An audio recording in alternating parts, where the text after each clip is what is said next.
नमस्कार, मैं डॉक्टर कपिल कुमार कुशवाहा आप सभी का हमारे YouTube channel Hindi for us में स्वागत करता हूँ। आज का हमारा टॉपिक है that is superposition theorem. Superposition theorem हमारे थ्योरम सीरीज का लास्ट थ्योरम है, ठीक है। इसके बाद जो थ्योरम है वो आपका असाइनमेंट है। सुपरपोजिशन थ्योरम क्या करता है? इसका स्टेटमेंट अकॉर्डिंग टू सुपरपोजिशन कि किसी भी कॉम्प्लेक्स नेटवर्क में मल्टीपल सोर्स हो सकते हैं, ठीक है। यानी कोई भी नेटवर्क है, उस नेटवर्क में एक से अधिक वोल्टेज सोर्स, करंट सोर्स हो सकते हैं। तो ऐसी सिचुएशन में इसी कंपोनेंट से फ्लो होने वाला करंट या फिर उसके अक्रॉस वोल्टेज की वैल्यू इंडिविजुअल सोर्सेज के थ्रू अप्लाई होने वाले वोल्टेज और करंट के अलजेब्रिक सम के बराबर होती है। मतलब क्या है कि आपको क्या करना है, आपको कोई कॉम्प्लेक्स नेटवर्क में अगर एक से ज़्यादा वोल्टेज सोर्स और करंट सोर्स दिए हों तो आपको क्या करना है, उन सभी के थ्रू जो नेट करंट फ्लो होगा वो किसके बराबर होगा? वो सब बराबर होगा इंडिविजुअल सोर्सेज के। कोई एक सोर्स लिया, उसके थ्रू करंट मेज़र किया, दूसरा सोर्स लिया, उसके थ्रू मेज़र किया, तीसरा सोर्स लिया, उसके थ्रू मेज़र किया, और इन तीनों के थ्रू जो इंडिविजुअल अलग अलग करंट आए हैं उनके सम के बराबर होगा। सो फॉर बेटर अंडरस्टैंड हम क्या करें, एक सर्किट देखते हैं। तो हम मान लेते हैं हम कि हमारे पास एक सर्किट है जिसमें एक वोल्टेज सोर्स है दैट इज V1, एक रजिस्टर है R1, नाउ एक करंट सोर्स है that is I1, next is another register that is R2, एक बैटरी है और उसके साथ एक रजिस्टर है, ठीक है। तो ये क्या हो गया, V2 और R3। ये क्या है, हमारे पास एक कॉम्प्लेक्स नेटवर्क है जिसमें तीन एनर्जी सोर्स अप्लाई किए हुए हैं, V1, V2 और I1। क्लियर है? मतलब अगर मुझे इस R2 से फ्लो होने वाला करंट फाइंड करना है तो क्या होगा, इस R2 से फ्लो होने वाले करंट को मान लिया मैंने क्या है, that is R load, that is IL current. तो ये IL की वैल्यू क्या होगी, IL जो होगा वो किसके इक्वल होगा?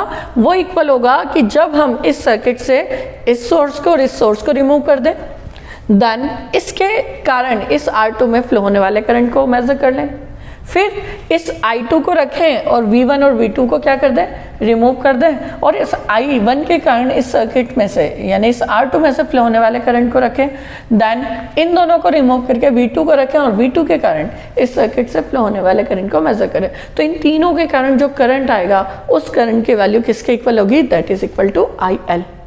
क्लियर है? सो हमें वन बाय वन देखते हैं। मान लो कि जब हमने V1 को रखा तो हमें क्या करना होगा, इस सर्किट को सॉल्व करना होगा।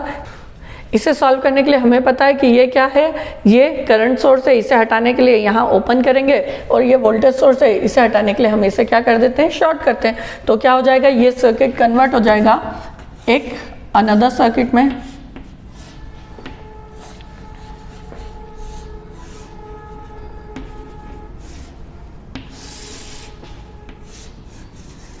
that is short,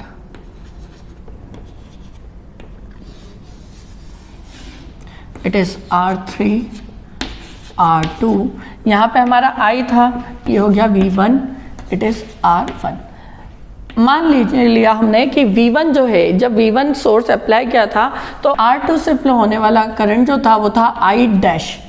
क्लियर है? तो हमें कितना करंट मिला, I डैश। फिर हमने V1 के थ्रू ये मेजर किया। नाउ अब हम क्या कर रहे हैं, V1 हटा करके वे I1 यूज करते हैं। तो इसको फिर I1 के लिए यूज किया तो क्या हो जाएगा, इट विल बी, ये शॉर्ट हो जाएगा यहाँ से R1, it is I1 and here it is R2। ये अगेन क्या हो जाएगा, ये वाला सोर्स शॉर्ट हो जाएगा, it is short. Now R3, R2, R1, यहाँ पर क्या लगाया था, यहाँ हमने V1 को लगाया जिसे शॉर्ट किया, इट इज I1। मान लिया इस I1 के कारण इस R2 से फ्लो होने वाला जो करंट था उसकी वैल्यू क्या हुई, I डबल डैश। क्लियर है। नाउ अब हमारा तीसरा पोर्शन, तीसरा सोर्स, ठीक है, तो हमने इससे V1 को रिमूव किया, I1 को रिमूव किया, हमारे पास क्या है V2। तो थर्ड जो होगा दैट इज, सबसे पहले हमने V1 को शॉर्ट किया, I2 को ओपन किया, नाउ R2, अब ये हमारा source that is R3, R1, R2, R3, it will be V2। Clear है। अब जब V2 अप्लाई किया था इस सर्किट पे तो यहां से फ्लो होने वाला करंट हुआ I ट्रिपल डैश, 3 डैश, ठीक है। तो हमारे पास कितने करंट आए कि जब हमने V1 अप्लाई किया तो हमें I डैश मिला, I1 अप्लाई किया तो I डबल डैश मिला, और जब V2 अप्लाई किया तो I ट्रिपल डैश मिला। सो हमारा जो सुपरपोजिशन थ्योरम है वो क्या कहता है, वो कहता है कि IL इज इक्वल टू क्या होगा, IL is equal to I dash plus यहां से I double dash plus I triple dash, यानी IL की वैल्यू क्या होगी, इन तीनों के इंडिविजुअल सोर्स अप्लाई करने पर जो करंट फ्लो होगा रजिस्टर के क्रॉस उसकी वैल्यू क्या होगी, उसके अलजेब्रिक सम के इक्वल IL की टोटल वैल्यू होगी। आई होप आप सभी को यह थ्योरम क्लियर होगा। नाउ इससे रिलेटेड एक सम करते हैं। नाउ हमारे पास ये एक नेटवर्क है जिस पर हमें क्या करना है, सुपरपोजिशन थ्योरम अप्लाई करना है। सो यहाँ पर हमारे R3 के क्रॉस, R3 रजिस्टर के अक्रॉस हमें क्या करना है, वोल्टेज और करंट फाइंड करना है। तो ये R3 के अक्रॉस जो वोल्टेज है वो और करंट जो फ्लो होगा वो हमें सुपरपोजिशन थ्योरम के थ्रू फाइंड करना है। तो अकॉर्डिंग टू सुपरपोजिशन थ्योरम सबसे पहले हम क्या करेंगे, इस सर्किट में सिर्फ एक सोर्स रखेंगे, बाकी जितने सोर्स है उन्हें रिमूव कर देंगे। तो मान लिया हमने पहला सोर्स क्या रखा, 15 वोल्ट, तो हमें क्या करना होगा, इस 30 को रिमूव करना होगा। अब 30 को अगर हमें रिमूव करना है इसका मतलब हमें इसके इंटरनल रेजिस्टेंस के थ्रू इसे रिप्लेस करना होगा, पर यहाँ पर इसका इंटरनल रेजिस्टेंस प्रोवाइड नहीं किया, दैट इज वाई से हम क्या कर देंगे, शॉर्ट। तो स्टेप वन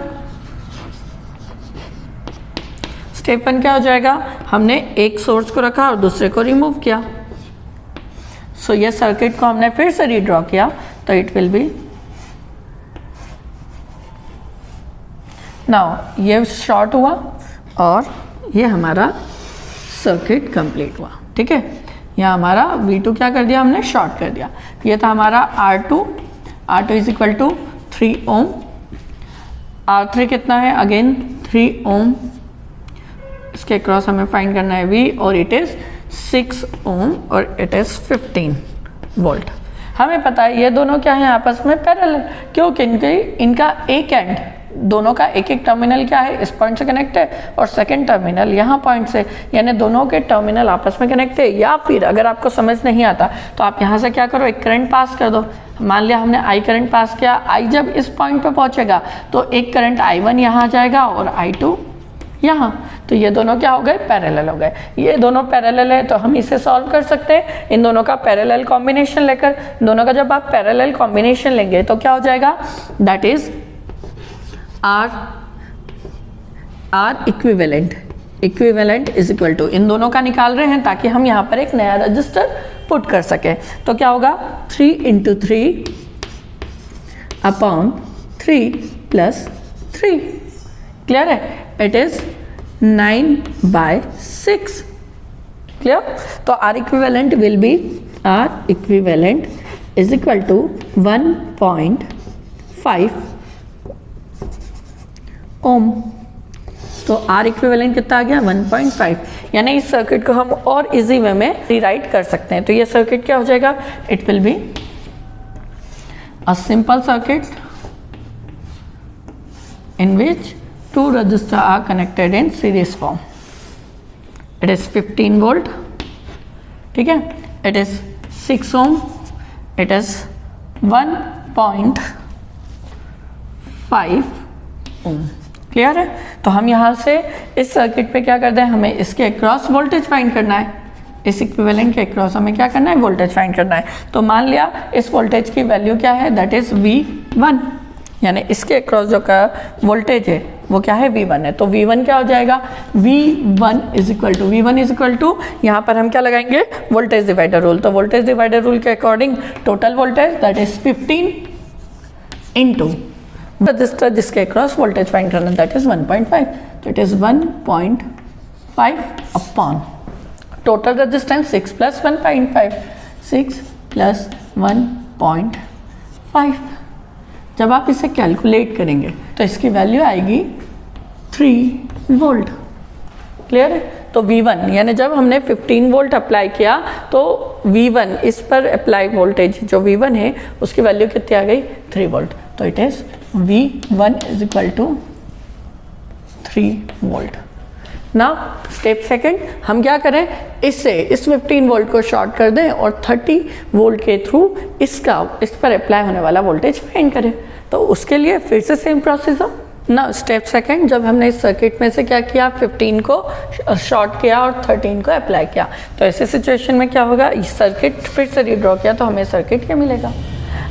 अब इस सर्किट पर देखिए, यहाँ पर क्या है, यहाँ से हमने I करंट फ्लो किया, ये इस पार्ट पे आया, 2 पार्ट में डिवाइड हुआ, I1 यहाँ आ गया, I2 यहाँ आ गया। तो अब इन दोनों, ये दोनों क्या हो गए, पैरेलल हो गए और ये उनके साथ क्या हो गया, सीरीज। तो यहाँ R इक्विवेलेंट क्या हो जाएगा, R equivalent is parallel combination of 6 and 3, that is 6 into 3 upon 6 plus 3, that is, calculate करिए, 9 इज इक्वल टू 2। इक्विवेलेंट कितना आ जाएगा, 2 ओम। तो इसको हम क्या करते हैं, फिर से रीड्रॉ कर सकते हैं। फिर से रीड्रॉ करने पर इट विल बी